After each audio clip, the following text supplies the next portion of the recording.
Today's a no-fly day, so our pilots are enjoying a well-earned rest. It's all part of their fatigue management. But what it allows me to do is have a chat with the Royal Flying Doctor Service and get a bit of information on the essential life-saving work that they undertake, but it also gives me a chance to find out what it's like to fly in and out of Mount Isa. Hey Mark. G'day Blake. How you going? Very well, and yourself? Yeah, really good. Mate, what's it like working for an iconic institution like the Royal Flying Doctors? Best job in the world. Well, how big is this area that you look after? About 500,000 square kilometres. It's a big office. It's a big office, great office. Have you seen every corner of it yet? Absolutely not. What's it like flying into Mount Isa then? It's a great place, great environment to fly in, and a very good weather for flying. It's often clear. Winter is just brilliant. This is a great time of year. It's nice and cool. Aircraft perform well. Not too much turbulence. Coming into summer, it's a bit different, of course. So what would be your advice to pilots flying into Mount Isa for the first time?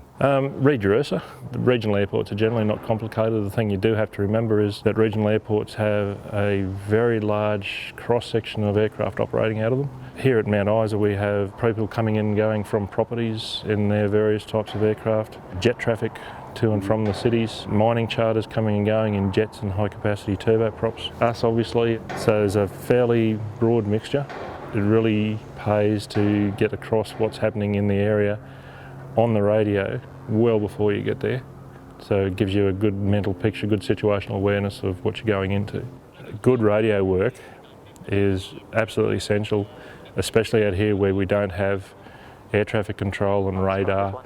It's really important that you do listen to your radios, you understand what frequencies you're on, you understand how the CTAFs work. Ask a question if you don't know, because nobody's going to get excited about somebody asking a question. They will get excited about coming across an aircraft they weren't expecting. What are some of the challenges you see? Well, typically, if we're going into a remote location, a station, property or a mine site, we always have a talk to those folks before we go there.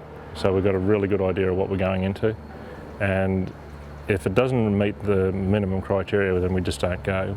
What's your fatigue management strategy? We've got a fairly proactive fatigue management strategy. The rosters are designed around the latest thinking in fatigue management. We don't have multiple night shifts in a row, and we have a matrix or a system for assessing the fatigue risk on every case to ensure that we're not pushing the margins in that direction. Now, the Royal Flying Doctor Service is not immune to tragedy. How's that flowing through the procedures you guys now use in terms of your decision making? The couple of ways we manage it. One is that pilots don't know what we're going to. All we know is we're going to point A to get an adult patient to go to point B. And it's either safe or it's not. If it's not safe, we don't do it.